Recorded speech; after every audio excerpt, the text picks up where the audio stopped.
How to draw and paint a background, an overview. I think there are 5 things that are needed for a successful background.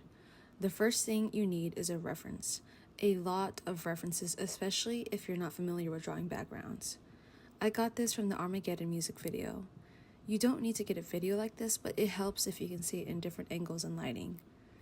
The second thing needed to draw a background is a basic understanding of perspective, which you can find many in-depth tutorials by professionals on YouTube. In this painting, I did a 1-point perspective, but at the time I was a noob and I put 2 here, but I learned from my mistakes afterwards. Here, you can see I drew the lines going back to the 1 vanishing point. The third thing needed is structure, which is closely related to perspective. There are 2 types of structure. There is organic structure, such as the people in the painting.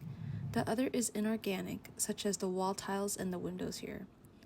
The fourth thing needed is an understanding of lighting. There are 2 types of light sources, primary and secondary. The primary lighting here is from the ceiling lights, which you can see on top of their heads. The secondary lighting is the bounce light from the other surfaces, such as the walls and floors, and lights the bottom portion of the bodies. The fifth and last thing needed, which is tied to lighting, is material. It's not as important, but it helps to show and give that more realistic look, like you know what you're doing. An example of here would be the see-through glass versus the reflective tiles. Technically, you need all 5 skills, but I think the most important is perspective and lighting, given that you have a strong idea of what you're going to draw. I also forgot to say a little disclaimer, but I am a beginner background artist, but I've been drawing and painting characters for a few years now, so even if I'm not well versed in the knowledge of perspective and structure, I still have worked a lot in lighting and material to be able to seem like the background is believable. Lastly, as a reminder, please don't take these tutorials or any tutorials out there as an end-all be-all. Go and absorb all the information that you can.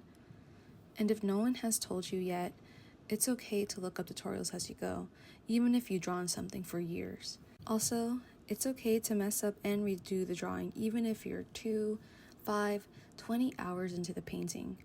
For example, I even redid the background here almost 30 hours into the process. It's not a failure, it's a way to learn as an artist. It happens to everyone no matter how skilled you are. But yeah, I hope you enjoyed this overview.